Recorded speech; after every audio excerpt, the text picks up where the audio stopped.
17-112 win. AD, everyone knew coming into this series, when you look at the Warriors lineup, that you could be a featured part of the Lakers attack. What do you think allowed you to be so effective tonight? The guys gave me the ball, and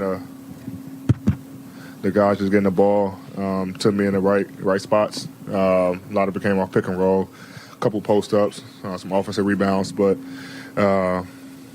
just being aggressive when I do catch, looking to score or looking to play make to other guys. But it was finding me early, which allowed them to play free later on in the game.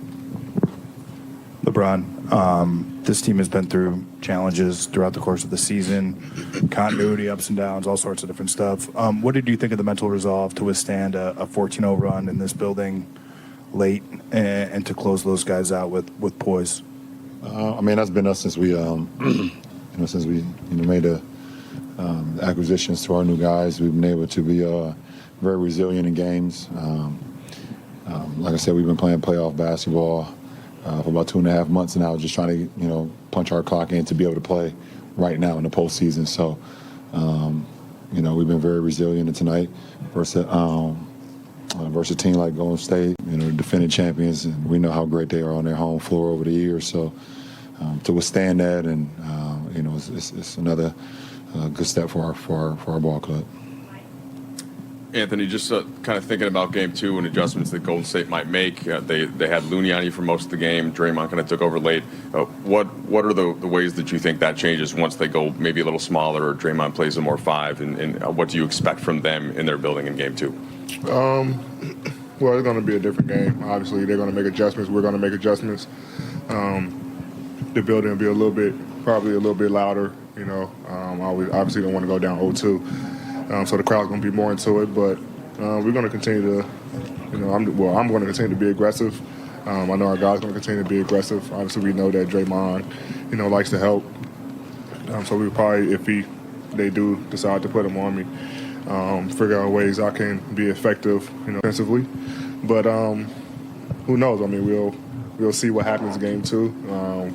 If they make that adjustment, if they don't, and still trying to find ways to attack. What did you guys make of the defensive game plan tonight and just your ability to wall off the paint? And obviously they take 53 threes, but felt like you guys kind of were controlling them defensively. We got to do a better job. I think even though late, they made a run, and I think throughout the second half, just only giving up 48 points, that's really good.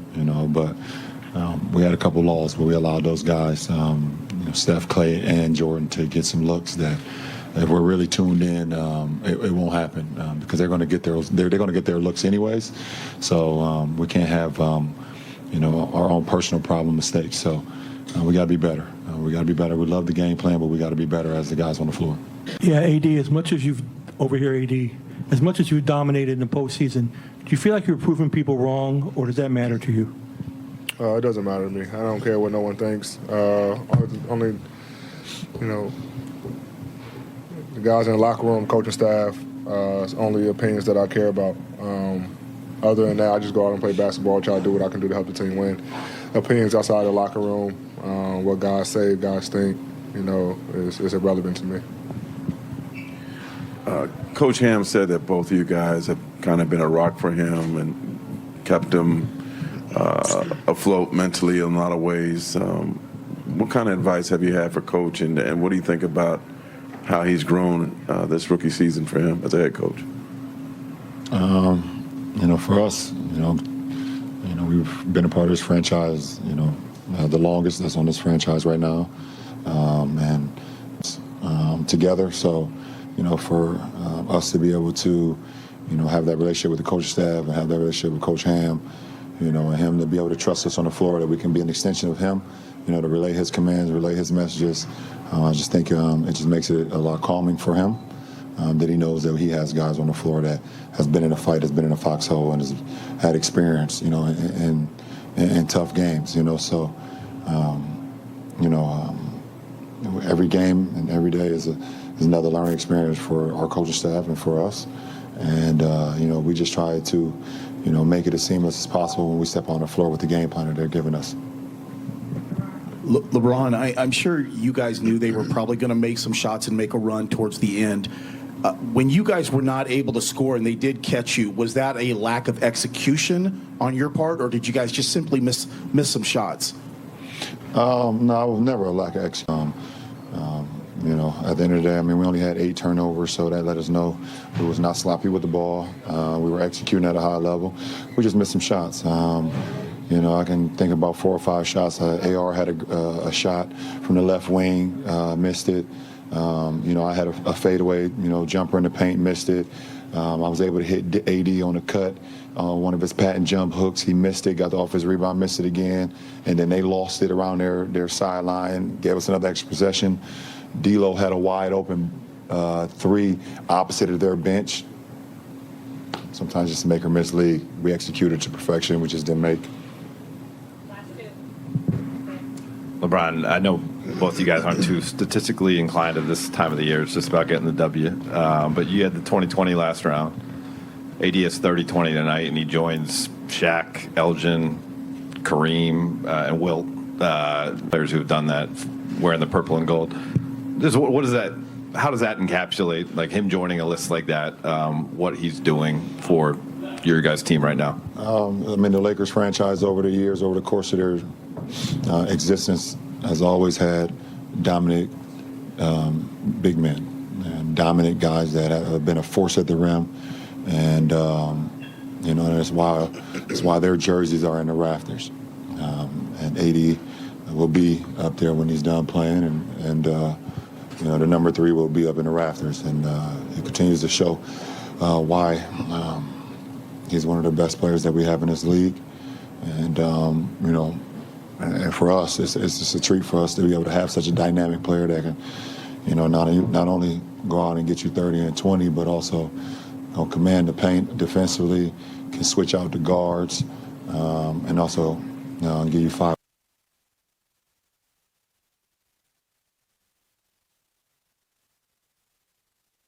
Improve it as well. So it's a treat for us, it's a treat for the Laker Nation, and a treat for the franchise to be able to have, another one, in their franchise that wears the purple and gold. That's in the present right now. Hey, LeBron. Oh, here. I'll take my watch next week.